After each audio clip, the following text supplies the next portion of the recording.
Hello and welcome back. This is Stop the Press and I'm Rob Chadwick, a lecturer at Exeter College in journalism, and I'm with Nick Copson, ex-head of marketing for 20 plus years for a range of national news media outlets, and Bill Martin, 35 years in regional press, 20 years editor for both morning and evening titles. Hello guys.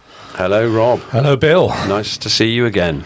Hello Nicholas. Hello. It does feel like I feel a bit alien. It's like the first time we've been in the studio for probably 2 months, maybe even a bit longer, and I feel like, oh, blimey, got to get myself reacquainted with all the buttons and things. Yeah. But I'm sure we'll find our way back into it, loyal listeners, of which I heard one. I met one on over the weekend. I played golf with someone, and possibly the only one. And my friend Duncan said, "I listen to your podcast all the time."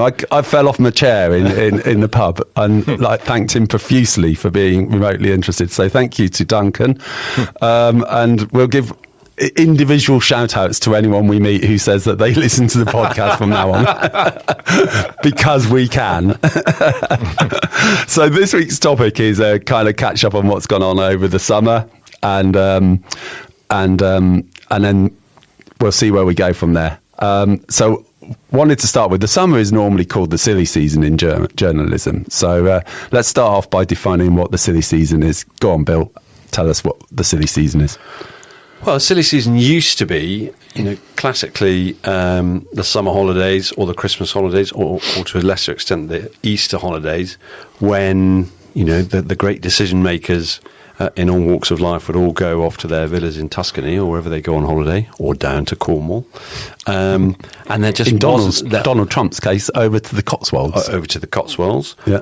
Or and there wasn't that much news going on normally, so news schedules, there are still broadcast schedules to be filled. There are still newspapers to be filled with news. So we used to plan for that, and we used to, have, one of the big things in the newsrooms I worked in was everyone had to hand in their Christmas list by, sort of December the 10th.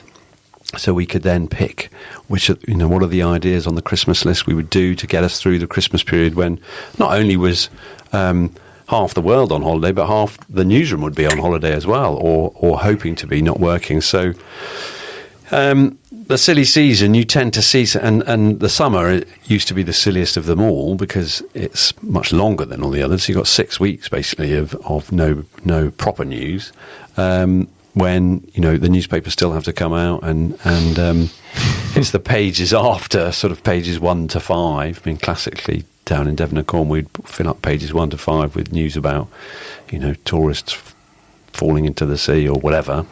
But it'd be the pages after that would need to be filled. So sort of extraordinary things would appear, which would never normally merit journalistic time, or perhaps column inches in a newspaper. And some very good stuff came out of it, but yeah. And this year has been much like that, where practically nothing's happened over the summer, isn't it? National Keir Starmer, or people in Gaza, or people in Ukraine, or or Angela Rayner. No, I mean, this summer was not very silly at all, was it? No, there were some occasional fillers, I noticed, but unusually, it was thanks to Angela Rayner and a couple of others, it was a very, very newsy summer period, wasn't it? Let us not forget Peter Mandelson while we're at it. Yeah, it's on my list. It's on my list to talk about him. Yeah. So we set ourselves homework to bring in some silly season stories. So I did bring in one. I brought in the Western Supermare's first seagull screeching championship, which was held on the 31st of August. It sounds amazing. And just a quote from the story. Headlining the event, is none other than Seagull Boy, Cooper Wallace, the 11-year-old double European champion, whose talents have brought him worldwide fame. Have you ever heard of Seagull Boy before? No, I'm not sure it's worldwide fame, is it? Story in or on? This is in the Western Supermare tourism site. I've got it from initially. Okay, so is it a possibility that might have been news in Western Supermare, however silly the season was? Yeah. It's really, and it was on the radio. It was on the BBC radio. I do remember 5 Live covering it. Yeah, well, there you go. Another classic from the BBC that I picked up over this summer was, where are we? Dorset Skittle players explain unique flop technique, which was a print and broadcast story which showed some Skittle players in Dorset, how they flop forward onto their bellies when they bowl their balls. Basically, throw themselves forward as they bowl. Yeah. It doesn't seem like it's going to be a better way of throwing the ball. Also doesn't seem like big news, even in silly season. No. It's not really a classic, is it? And Nick, did you do your homework? Yeah, I did my homework. Oh. And it's not really silly season so much, but this is a story that is a genuine news story, but I found it intriguing because it fell by the wayside. Amongst all of the Peter Mandelson, Prince Andrew, Jeffrey Epstein, Keir Starmer, Angela Rayner chaos, it had fallen by the wayside. And this was a story about a Mr. Joseph Bohm, I think you pronounce it as, 22 years old, former now, deputy county council leader in Leicestershire. 22 years old, I said, a former KFC worker. Not that should be disparaging in any way, but he's very, very, very, very young. In a job that possibly isn't qualified for. But anyway, he was accused by the police in May of trying to sell ice creams at the local elections I think anyway, to encourage voters. Certainly his way, Reform UK. Outrageous. It's outrageous, absolutely. Surely, if you were trying to encourage to bribe voters, you wouldn't be selling the ice creams. Well, I can't say if he was selling them or just giving them away. I'm not sure, but and it was a van owned by him, incredibly as well. It was not as if he hired them; he owned the van. He's got his own ice cream van. Excellent. So anyway, subsequently, he's I haven't read enough of this to see if he was ever prosecuted. I don't believe so, but he was basically encouraged to step down from his position. By the leader of the council because, well, frankly, he was not qualified for it, and probably job was too much for him. As with a lot of the reform councillors, but if you're reading the news, it's like they're dropping out like flies because they've suddenly found out that being on the council is quite hard work. Quite difficult. Oh, God. You mean I've got to do something and not just rant about stuff? I know. Amazing. It's a genuine news story, but again, it just feels a bit silly as well. But and I don't know what this says about Reform UK, to be honest. Even though I'm slightly moving towards their rhetoric, it doesn't ring well, does it? I think we might have to get a new member of our panel, Bill. We're going to have to excommunicate Nick. I had another classic from the summer, which was new dinosaur named after record-breaking sailor. Oh, excellent. Come on, then. Yeah, a new species of dinosaur that had eye-catching sail along its back has been named after sailor Dame Ellen MacArthur. Nice. Yeah. Is Ellen MacArthur pleased about this? BBC 22nd of August. Please. Nice. It's not some kind of Latin name, then. It's actually called Dame Ellen, is it? No, hang on. It's called Bill puts on his glasses. Istiorachis MacArthuri. Nice. Do you think that people are consulted before this? Do you think Dame Ellen MacArthur knew about this, or is actually sat at home going like, "Well, I didn't want to have a dinosaur named after me"? Anyway, let's move on. So, as we alluded to, a lot has happened over the summer. So, where do we want to start? I've got notes on. She was asked. She was asked. There you go. Excellent. It is certainly not an everyday occurrence to be asked if a newly discovered dinosaur could reference your name in its title. There you go. I was somewhat taken aback when this conversation began, but felt hugely privileged. Oh, well, good for her. Excellent. So, I've got, over the summer, leaving aside wars, which, it is a difficult thing to do, but leaving aside wars... There have been wars? I've got... Angela Rayner having to step down after lots of pressure. I've got Peter Mandelson stepping down, stroke being moved along, sacked, etc. Again, for being a friend of someone. Special friend. Then I've got Starmer being put under an enormous amount of pressure. And I've got flags and people putting flags up. Those are the things that I had on my list of, let's talk about those sorts of things. I think the coverage of flags is an interesting one.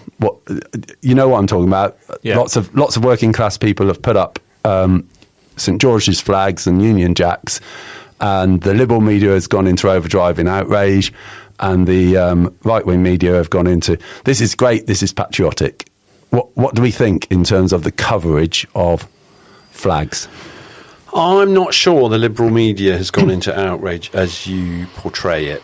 I think there's been a reflection in the press of what is definitely a very uncomfortable atmosphere out there right now. I feel anyway, and you can see it. I mean, there's been a couple of protests or marches, whatever they are, down here when people have been waving flags, and you've got people on either side of the flag debate, as you outlined it, sort of shouting at each other from different sides of the road. It's the times we're in, isn't it? It reminds me of the late 70s, early 80s in terms of this sort of, you feel that things are set to boil over. There was some stuff appearing in a Facebook feed I was looking at yesterday about some young girls being approached by men of Middle Eastern appearance in the park down the road here, and you see the comments underneath the post like that. It feels highly charged, and then you have something like the Cross of St George or something like that, and they have appeared everywhere, haven't they? People have been painted them on drain covers and flagstones, and there's an abandoned car just down the hill from my house. I think that's been covered in them and that sort of stuff. So it's.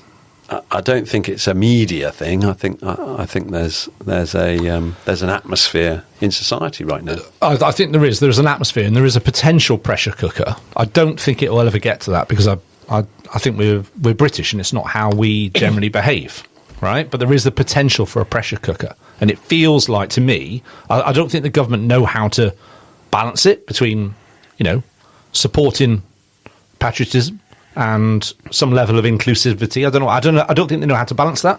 But I think the left and right wing media will grab all over it. I think the right wing media are trying to fuel it, within the confines of how they operate, and I think the left wing media are obviously trying to fight against it. And I think they will fuel the potential for a trigger event. But I don't know what that trigger event would look like, and I don't think it'll ever be as bad as perhaps you and I think it could get. But there's a much more sort of open, there's a much more hard line being taken openly now, isn't there, about immigration and immigrants and migrants, or the boats and that sort of stuff. It seems like politicians from every party are queuing up to say, we'll send them back. No, we'll send them back. No, we will. Everyone's fighting over who's going to send them back quicker. No one really has got a handle on how to solve the issue. No, because we're diplomats, aren't we? Inherently, we are diplomats in the United Kingdom, especially the politicians. Everyone looks at what America are doing or could do, and let's be honest, Donald Trump, exactly what he would do.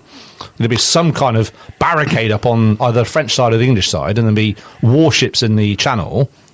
Everyone knows what he would do. And I think Farage is probably leaning towards that a little bit. And I think a lot of British population think, well, we want some of what Trump would do, right? Do you think the British population actually want that? Or do you think that there's a section of the British population who are just so tired of being stopped from talking about things they're concerned about that they've gone to the absolute extreme of what they are concerned about, and are now just shouting and screaming and protesting and all of the stuff that goes with it? It feels to me like those people have been told, if you even mention migration, it's racist, for long enough that they've just exploded and gone, right, okay, we're going to put out flags, we're going to do this, we're going to do that, we're going to march. Even if the person we're marching towards is Tommy Robinson, we're still going to march, because we've just had enough of liberals telling us what we can and can't think.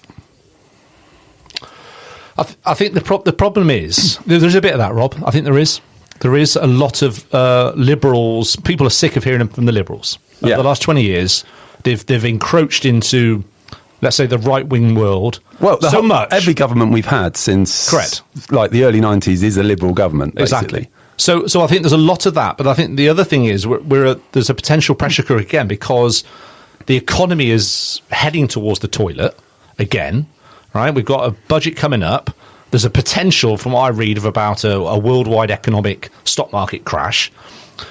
People are feeling the pressure. And so when you chuck into the mix, fueled by the right-wing media, I think, the potential for migrants to be soaking up, the public coffers, let's just say. And obviously then the Daily Mail or whoever it is will feed on the fact that somebody hasn't got a job but is running a YouTube business earning £20,000 a month or something. All that adds to it. And it fuels anger. It literally fuels anger. So there's a chance there'll be a flashpoint at some point, but I don't know how it'll erupt. So it feels to me like communication is key here, and that politicians for years have not got ahead of the communication. No one has really put across that message that migration is absolutely essential to our country, and that the NHS will fall apart if we don't have it, that you won't be able to get served in your restaurants in London if we don't have it, that we can't pick fruit in the middle of summer if we don't have migration. That message just isn't getting through to the population that are putting up the flags and stuff. Well, it's the same as spending, isn't it? Yeah, that message isn't getting to people. We can't spend this much. Yeah, that, we can't just keep spending money. No, money that we haven't got, even though government after government has continued to do that. And even now they're all they're all promising spending. Even reform. Reform's another Liberal government in terms of spending promises. Well, they'll promise anything, won't they? Yeah, exactly. That's beyond the pale, some of the stuff they're promising. But, that communication and almost honesty. It's hard to be honest about immigration, isn't it? Or migration and what the issues are around that without being called a racist or a liberal or, whichever side of the fence you're coming from. It's the controls that have fallen apart, isn't it? There's no such thing as doesn't appear to be any. And I think that is really epitomised by people who arriving illegally in the country on boats across the channel. I think the controls have fallen apart. It's like, I think people do see that and go, but these people are arriving illegally. We have to stop that. And why can't we stop that? Why is that getting worse and worse and worse? And I kind of do understand that. It's like, I'm very much an advocate for legal migration, but people arriving from France, a country that's safe already, by boat, illegally, I can understand why people are quite angry that continues all the time. Yeah, so can I. Yeah. And you can understand, all the stuff that went on around the Bell Hotel over the summer in the silly season. You can understand that. Yeah. And going back to your point about men talking to young girls in parks and stuff, we have got grooming gangs in Rochdale and Oxford and all of those places that have been in the news, and people have been convicted, and they were a group of Asian men who were exploiting young white girls a lot of the time. Correct. So you can understand where the atmosphere has come from. So it comes down to,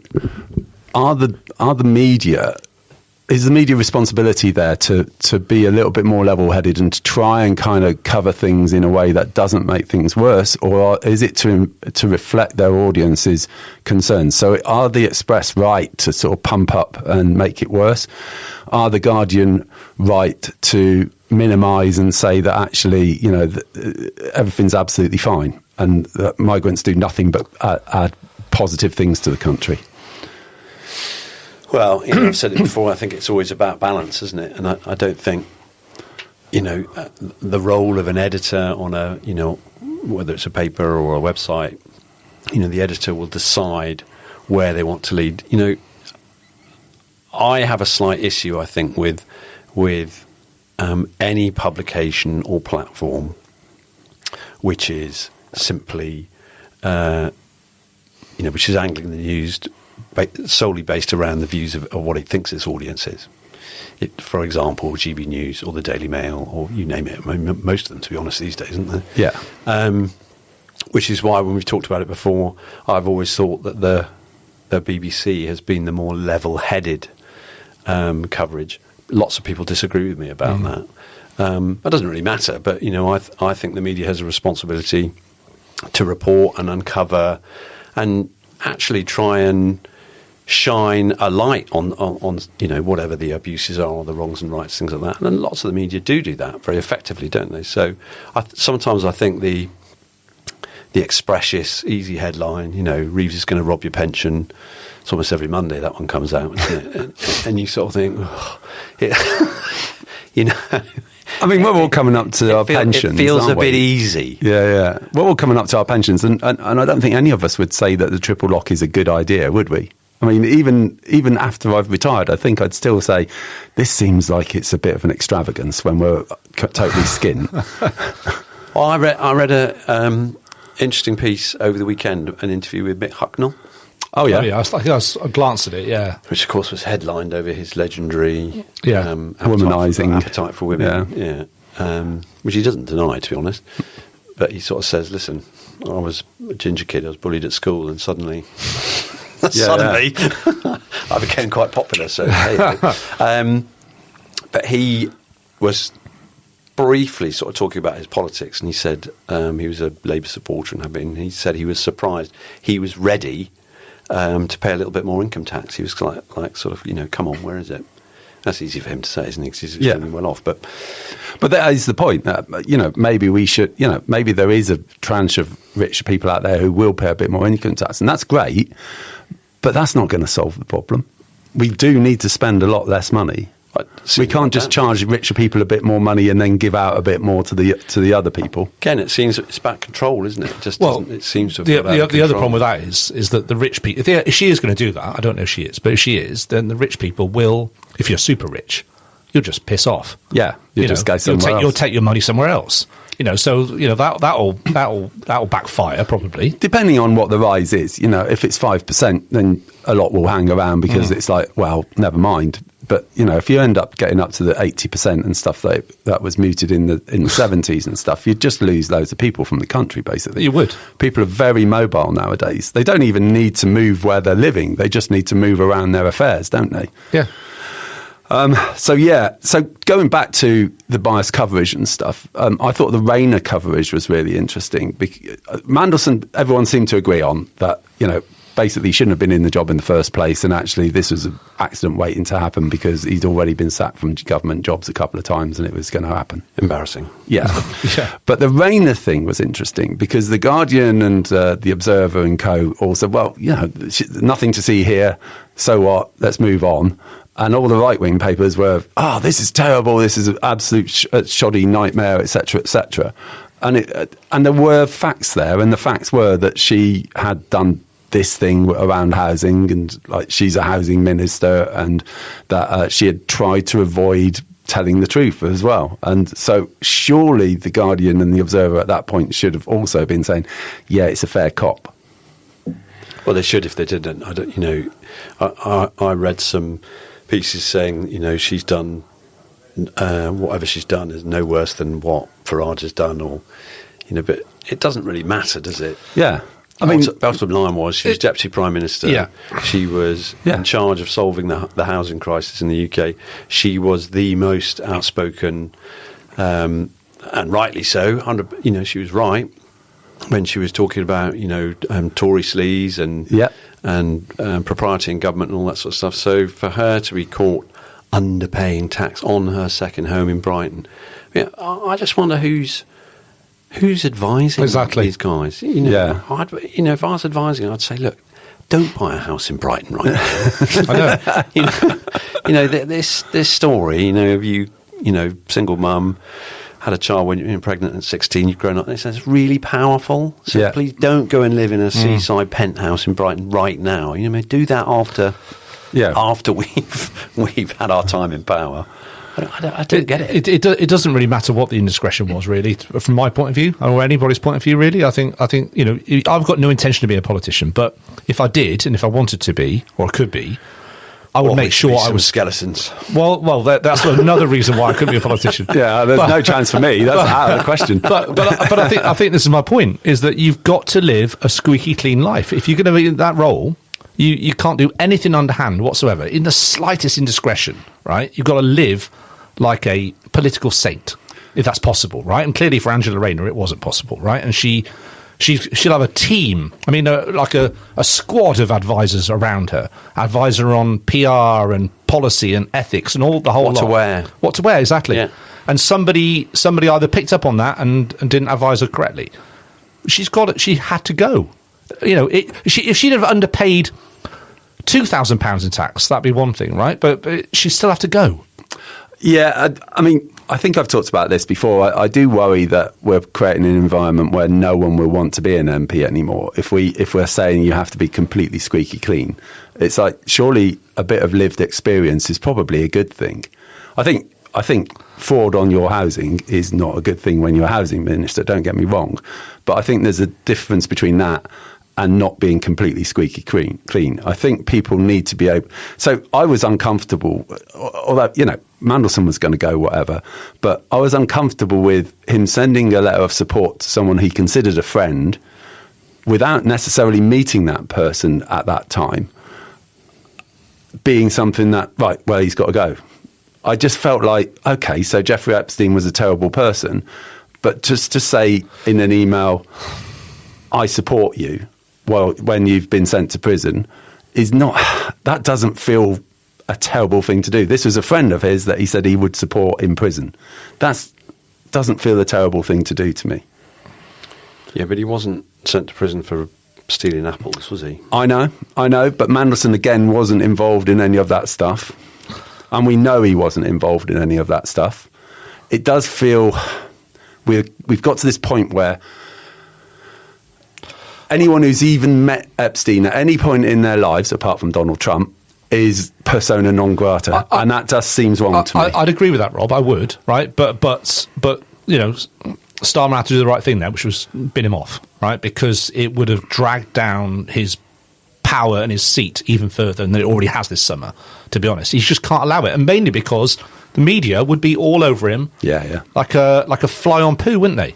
And so we come back to the media. Yeah. We come back to the media being the underlying problem here. Yes. That actually one step out of line, and it's not just a small misdemeanor. It's the front page news straight away all the time, isn't it? Yeah, but the media plays that crucial role, doesn't it, as the checks and balances? Just like anything, is like anyone who has power, and the media has power. Yeah, and power used responsibly could be really effective. So responsible media is very effective. Do we think that they're being responsible? What, all the time? Yeah. No, 100% not. And you can go back to if you've watched the recent television drama, The Hack, about what was going on in the phone hacking scandals and everything around that. The press had got so powerful at that point that it didn't, all sense of responsibility had gone out of the window, it appears. And, despite everything that's happened in the press world, they remain incredibly powerful organs with the ability to make and break people overnight. I think the press just did their job around Mandelson and effectively exposed someone who absolutely should not be representing the country's interests in the UK, or certainly not sitting in government. Rain is unfortunate. The problem with that is that it points to perhaps an underlying dishonesty. I don't know. And the whole "it's no worse than" Farage thing is just the same as saying it's as bad as Farage, isn't it? You can turn it either way. No worse than is the same thing as bad as, isn't it? And that doesn't necessarily, no worse than doesn't mean not bad, does it? In the annals of scandals that hit in British politics, Angela Rayner's story is a footnote, if anything, right? Yeah. But you're right. It hints at what else is underlying in her history, or the party itself, that says that they aren't doing their job properly. To me, that's what it says. I don't think the scandal's a footnote. I mean, I think maybe the misdemeanor, you can say it wasn't, she underpaid a bit of tax, but considering who she was, as deputy PM, and considering who she could have been, there's a very good chance she would have been the next prime minister. True, a very good chance. Still might be. Who knows? But there's absolutely no doubt that the press's role in highlighting that. I think the press did the right thing, with a small r. They did the correct thing in those cases. Who knows whether she'll be back or not. But in terms of this latest Labour project, it's definitely not a footnote. It's an enormous, blown a massive hole in it, isn't it? Yeah. Labour have a perception have a problem with their perception now. Definitely, they came into power as the party who were going to sort everything out, and we were going to be a bit more moral, and everything was going to be above board. And that's the third or fourth time that there's been a scandal around money, which is not great, is it? And that's if you don't include them all taking free Taylor Swift tickets and stuff, isn't it? If you put that to one side, which I actually don't have a problem with. Yeah, no, neither do I. And Keir Starmer getting a box at Arsenal, he's gone for the whole of his life. He can't go and sit in the crowd as a Prime Minister. It's a perfectly reasonable thing to do to get a free ticket to Arsenal in a nice, safe place, isn't it? I just think that's what I mean. I think sometimes the kerfuffle around these things just goes beyond what it should do. And I blame 24-hour news. I blame social media, because people have to have something they put on air all the time instead of only having to fill half an hour. Back to the silly season. Yeah, exactly. There are these never-ending schedules that need to be filled now. Yeah.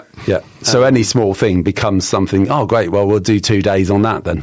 So what did you think about the free clothes scandal? I can't understand why they're getting free clothes. Just wear the things you buy. I don't get why you've got to wear something different every time you go out for a start. I don't get it. I'm a 58-year-old man. 58 now. My birthday was last week. Oh, happy birthday! Thank you very much. Sorry about that, Rob. Yeah, I know exactly. 58 years, Nicholas? And yeah, I just don't get why you have to wear something different. I wear the same thing to work week in, week out. No, but regardless, we know. But regardless of that, now there's no doubt that became that was a press-driven story. The press realised they were onto something there, and they went for them, didn't they? Yeah. No doubt about that. They were waiting for something. They were waiting. Oh, what's the first thing we can get Labour on? That's going to be corruption. That's what they were doing. Of course it is. Yeah. Absolutely is. Something I think they've done a good job on, though, is exposing the China spying scandal and the fact that there's a problem around putting the evidence forward and all of that type of stuff. I think that that's the type of thing that is quite complicated and definitely can't be covered by someone on TikTok. And I think the press have generally explained it quite well, and they've made it clear what the issues are and what might have happened. And I don't think they've come down as, it was all Labour's fault, or it was all the Tories' fault, or it was all the the Crown Prosecution Service's fault. They've kind of said these are the facts, sort of thing. And it is blurry, without a doubt. Well, spies, Rob. Yes. Yeah, it's a very potentially thorough story that's going to affect, or will have affected, national security, I think, and worldwide politics. And it's and that's the sort of thing that news companies, I believe, should be pursuing in the future.